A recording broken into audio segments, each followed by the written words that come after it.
So, should we get on to some scene shit? Because we've picked it up for a bit. Right, so I came back to the scene, guys, and one thing I noticed, there was fuck all music. See, we never left the scene, just... No, I was ill. I'm joking. Well, I left the scene. I left the UK scene pretty much. I did still dip my toe in. You left my house and everything. You left my house. I did. Right, so when I come back, I did all the parties, and one thing I really didn't enjoy was I didn't feel there was a music plan in UK hardcore. It was sad. It's something I've built, bro. Do you know what I mean? I built this. We built it. Me and Ian with Toy Town. We built this whole scene, and there's this scene. We all built the scene. Yeah, it's floundering. Do you know what I mean? Bonkers put these big albums together, and then you come back and you come and see it, and you go, well, what do I do?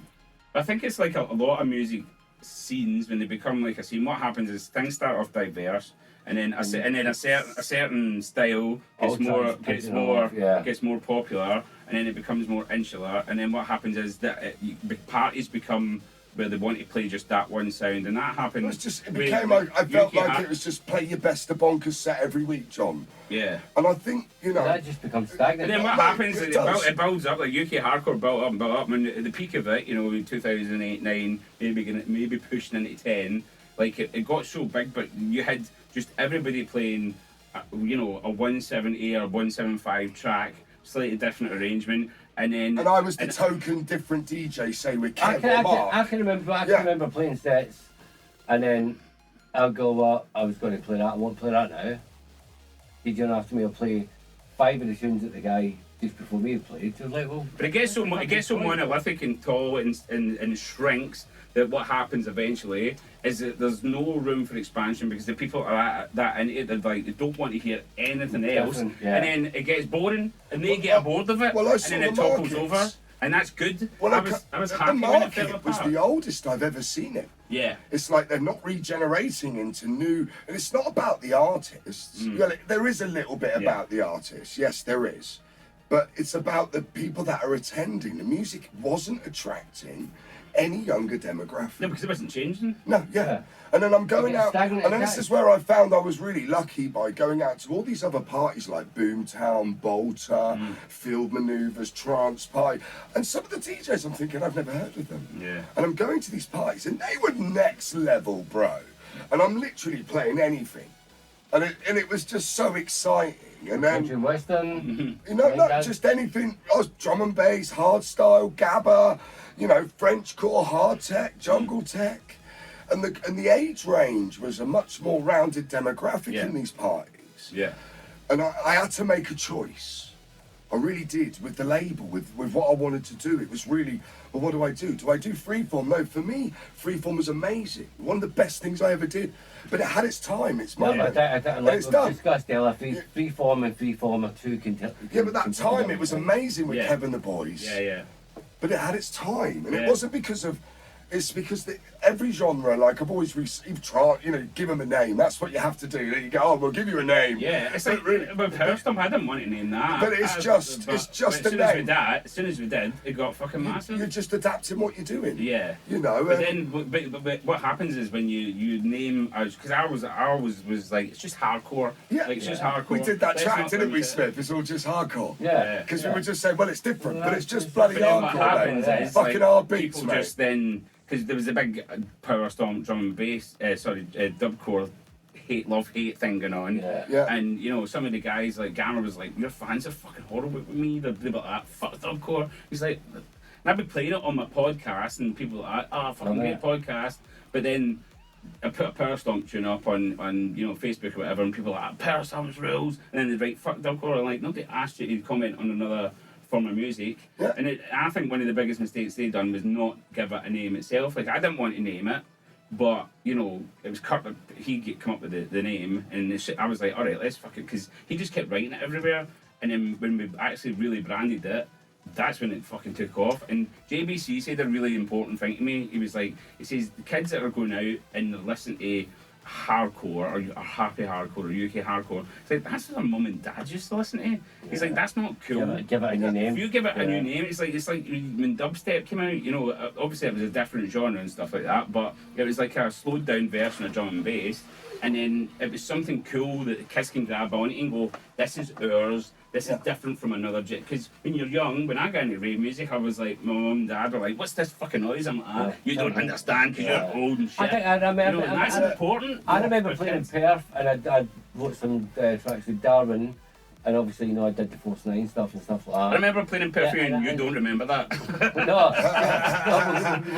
can't even remember that. I remember you nor can you, so both of you can shut up, you skirt-wearing, small-wearers. The track you did with Darwin, because it was like a kind of hardcore, hardstyle kind of crossover, and you were like, that's what I want to do. Next minute, you were doing Power Stomp, which was amazing. But the name. But that's the beauty, because that's what it should be about, the whole thing. You know, that's what I did, and okay, I did it in my own way back then, and all right, you know, right or wrong, but I was doing my own thing, and that's all it takes, is people to go and do their own thing, and you can't teach people that. They've got to take the ball by the horns themselves. This is where I think it's a bit more liberating now, especially because one of the big things that is a game changer in terms of how it can't be pigeonholed is the BPM change. Because we're playing different BPMs. We start here, we end there. I played 160 to 200 on the weekend. Well, depending where I play, I can start at 140 and finish at 230. Yeah.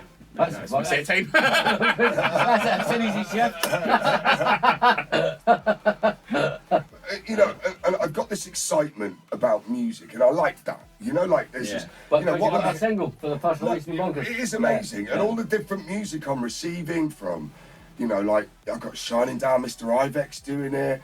I got that Junior, and it's next level, Joe, isn't Junior it? vocals. It's next level, guys. Wait, hear this. Never been released, never been used. And I got all these great tools, and I got all these dynamic artists, and I feel young again doing this, and I feel it's like my best job. What I should have been doing, you know, I'm the older guy now. I should just be sitting there running the label, just looking at talent and running it through. You know, I'm the old man. Do you know what I mean? And you think about it, it is about the youth of today. Sometimes the problem is, well, I'm 50. How am I going to attract to younger people? It needs to be the younger people, and this is the problem in that scene.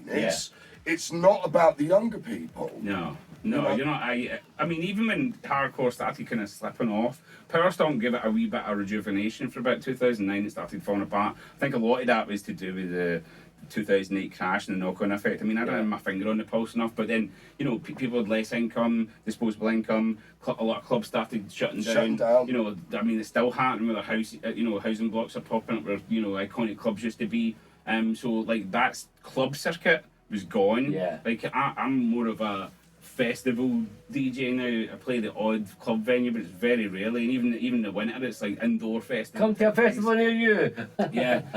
So that's kind of, you know, where things kind of turned on its head. Where the summer used to be my quiet time, and now the summer's like my busiest time. I've been out the doors. I'm like running so fast. Like in a sense, I can't wait for October to come. But I think so. I get back writing beats because it takes up so much time touring. But the scene kind of fell off the edge. A lot of people weren't diversifying, and also, you know, even down to promoters. And I remember even still now, people are not willing to diversify. Yeah, but we had some quite. I remember me and Si went to a meeting with Slam and HCID, and I spoke to them. I'd like put together a proposal for doing like a scene-wide radio station. It wasn't like I put this proposal out. Well, and not just one genre. I said to them, like, what we need is, if we're going to track, because see, you know, tape packs weren't a thing anymore. CD sales were slipping dramatically. Tape packs weren't a thing anymore. Subtitles. CD sales were. I was anti-tape pack. Yeah, but anyway, the thing was, that's how I got into music. I was given a tape. I was a copy of a copy of a copy. 70% hiss. 20% piss. Definitely is. But yeah, so there was no no way for new people to hear the music. And I was, you know, again, I was getting into the Dutch thing, and they had like Q Dance and Q Dance Radio. They had a dedicated website with radio going just 24 hours a day, and then it was like, see all those sections I've got from all over the years. You could just have them running on repeat. You know, all you'd have to set up a server, a website, and then have them running on repeat. And then what you do is you have like special shows, you live stream, you know, some of the events, and they're like, oh, but that'll take away ticket sales. I'm like, it doesn't, because people are going to go, they're going to go, because the live thing's much better. But the thing was, it was like trying to take that mentality of what's happening somewhere else, which is a success, and then trying to push it onto people who are already got a business model that hasn't failed for years. But I'm like, but now it's failing. Like, what have you got to lose by trying something else? And I mean, it was all green lighted on the day. So I patted me in the back, great, you know, thingy. And then, you know, it was an argument started about who's going to own it. And that was the difficult thing was trying to get two major companies to come together to do something like that. And that's maybe, you know, I guess, you know, egos get involved, you know, money's involved. And were you there?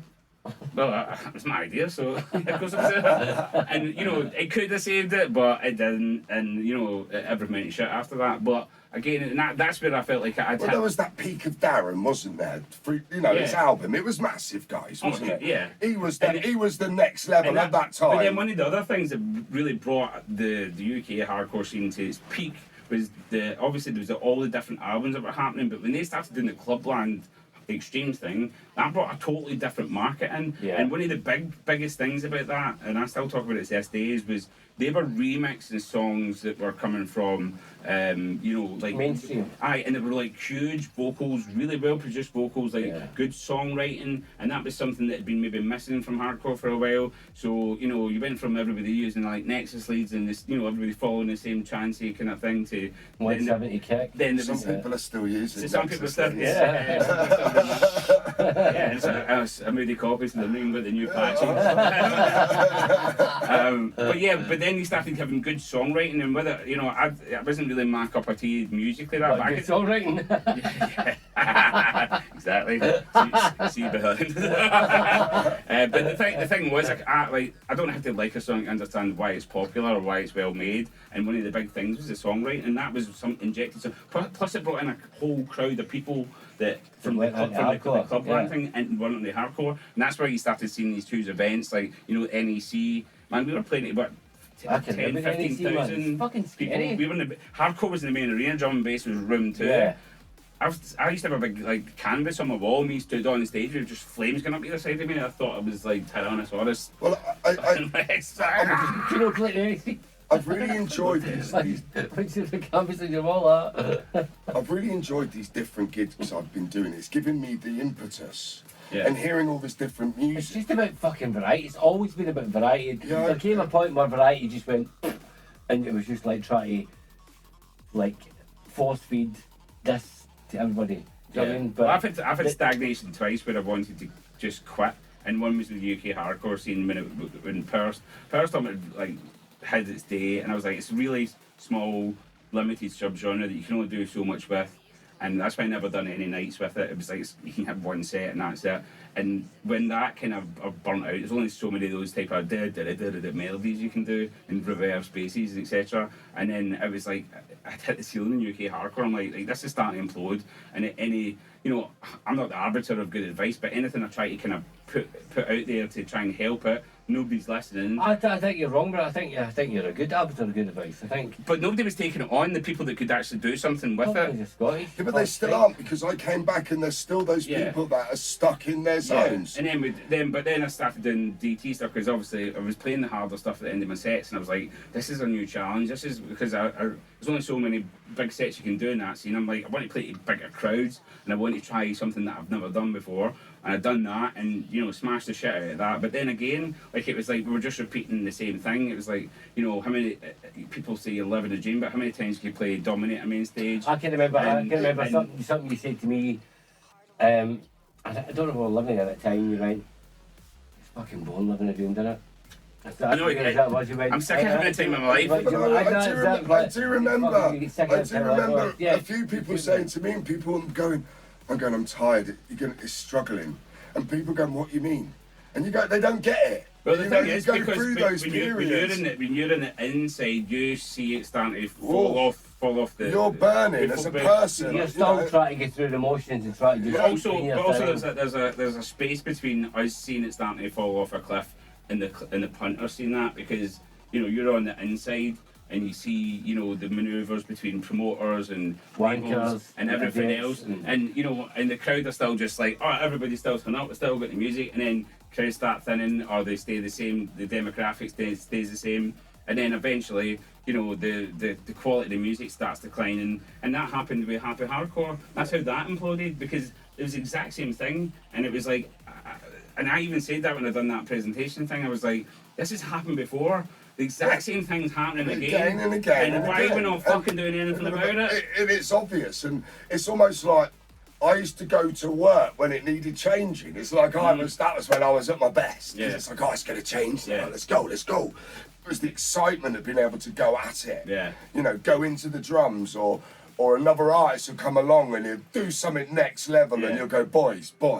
Yeah. Fuck. Yeah. You know. This is what I've noticed about all you guys in the conversation we're having today is we're genuinely excited again about music and how long you guys have been in the game longer than me, but I've still been doing it. I've been doing it for I know a long you're saying time. we've been again longer than you, but we've all been doing this for a fucking long time. Yeah, I mean, I've been going out as long as you've been playing, so I've still been. I've been going out as long as you've been playing. It's made me feel old, you can. Well, I mean, it's probably. My point is, like, it doesn't matter. Say, like, we all appreciate what we do. Do you know what I mean? And we all- well, I did until points where I was like, Yeah, what am I you doing take here? time out. I I'm like, take time I'm out. done here. Get enough. I don't have You know what I destructive mean? tendencies. sit I was back just like, and go, "Look, you know what?" when just before the pandemic hit, I was ready to quit everything, because I was like, the music was starting to bore me. It was getting so monotonous. I had so much pressure from labels to do a certain thing, and it was going in a direction that I didn't like. And I'm like, I want to go this way, which is the polar opposite of what is expected of us. And the fans didn't like it, and I'm like, Well, that's that. It's like this, and Yeah. the artwork. There's always going to be someone that's going to pull you down, isn't it? Yeah. Well, Yeah, I they're know gonna get at you. people will kick off about this first release, they'll kick off with the artwork. Yeah, of course they will. I know they will. But the artwork's banging, the release is banging. yeah. Well, you've seen the other artwork, boys. Yeah, You know, it's great. it's sick. But the thing is, No, you we can't- poo-pooed the artwork. Oh, no. you can't consistently try to appeal to someone that's not or was into the old stuff. You Like, can- you We are might, doing the legacy as Yeah. well. Please, In some of the fact, while people- we've been doing this, when we had a break, Al sent me some of the new legacy covers. They're still not ready. I'm like, no, You still can not please like some of the people sometimes you can't please all of And them. even though I'm looking And at the that's how it legacy works. covers, I'm still not happy with them. yeah. Do you know what I mean? And I think it's that, being so pedantic and on it. Yeah. Yeah, fuck it. I don't give a shit. I want the best. So Yeah. that I don't care ripping it apart. I'm ripping it apart. And that we said before about sometimes you're going to make stuff or some of those covers, for instance, and you change it, and it doesn't hit home. But if you don't try it, I mean, there's a lot of stuff that we made, and there was that kind of electro period of hardcore. Yeah. And we fucking won it. We won an award for best albums, Hardcore Heaven Summer Madness. I've listened to that CD once, and it's when we made it. It's fucking dog shit, man. I know. It's on Spotify now. Go check it out. But like every tune on that, I was like, because we just didn't know what to do anymore, and it was like, let's try something different. And we were just in a real experimental phase, and weren't quite figuring it out. And I love those. They're my favourite. Yeah, but I phases. think the problem with experimental phases is trying to You have to fit. figure it out. Trying to fit isn't a good thing. You don't need to try and fit. You try and Just do your You shit. listen. You it's try to figure it out rather than fit. And I think it's like, see, if you, I'm writing a stand-up comedy, and if you go to see a big comedian like Ricky Gervais or Frankie Boyle, they don't just go on a stage and do that thing. They have like warm-up writers' nights where they stand with notes and like they'll just try stuff out, and it's a lot of shit. But people that are writing it comedy in the process, they understand what's going on, and they'll laugh at some, and they won't be pissed off at the other You stuff. call your music comedy? But there's that you have to try. You have to throw shit at the wall sometimes to see what sticks. exactly. We'll wrap this up now. Sound of Silence. Nothing makes me prouder than to have you two doing it on my Well, we'll first see when the release, brother. coins come across. Nothing makes me prouder. you, one of my oldest besties, and someone I this- really truly respect. After speaking, musically. this is amazing. This is something that my dream. I've taken 2 hard years to pull this all together properly. Yeah, when was it we actually made the track? We started it. It's ages ago. It was pre-pandemic. 3 years ago, yeah. Well, we started way longer than that. I think we chatted again pre-pandemic. But like when I chatted with Joey about it, he's like, well, look, I can release it my album. Bonkers first release. What do you think? I think it's like, you know. It's a tricky one with albums these days as well, because when an album used to be a real point. Yeah, like the Bonkers albums themselves. Because I've been so tight with you, and I've had a production relationship, a DJ relationship with you for so long. Friendship. I've involved with Bonkers for so long, friendship for so long. Yeah. But the fact is, like, well, it's a fucking no, I'm not bigging myself up or bigging Joe up. It's a fucking tearing tune. It's a fucking right? I've been smashing it for the 2 years since I've had it in my box. When they say they want it as their first release, and again, like, Joey, let's see how much we fucking get. Well, one of the big things for me, and I spoke to my manager about it, and speaking to both you guys about it, was like I never featured on the Bonkers albums as an artist. I kind of missed the timeline a little bit. I was just starting to release on some of the other albums, like Hardcore Heaven and other bits. You were just getting there. Yeah, so I was still kind of learning my craft. And plus, the quality of music on the reboot stuff was just next level. So I would look at some of my stuff and listen to those albums and go, that's the reason I'm not on there, But then, so when Bonkers, has come back as a record label, to have the first release on there is like a bucket list moment for me, like, And to do it with Mark, who is like one of my best friends, and and also was one of my heroes growing up, and then also Sharkey. Well, we've been growing up, we're not a hero now. I'm not grown up. Fucking hell. And Sharkey again is someone who I've got like the utmost respect for, and became really great. It's quite surreal sitting here with these two guys who I'm so comfortable with now. Who just buy their albums. The drugs are working well. Get conned out my money in his record shop, and and go see it, parties. I booked you up in Scotland. I booked you, at my event, and then I can remember doing a gig in I don't know where it is. We went to an after party, and you were just like, Mark, give me it. Like what? Like, I'm Joey. I talk to you. Claim. Years later, we're on the house together. Aye, and we just had it off. Same with John, had it off with him, and I think there's a lot of our philosophy in music is similar to philosophy in life. It's about fun, variety, acceptance, right and up front, right on the money, upright. I'm not going to be taking. Testing things like pushing boundaries. I think has been a core part of all our philosophies, albeit that we're quite very different actually in how we approach our own sets and stuff like that. We still got the same mindset behind how we do it, but then we express ourselves in a different way when we actually play out, and that's one of the great things. You can come and watch us in a row play, one after the other, and you get 3 completely different sets. But they'll all be amazing. Thank you, boys. Like I said, nothing makes me prouder than to have you two. Well, I'm super proud to be involved. I'm super proud to have done a tune. Super proud to. Let's smash this fucking shit. Yeah. 1, 2, 3.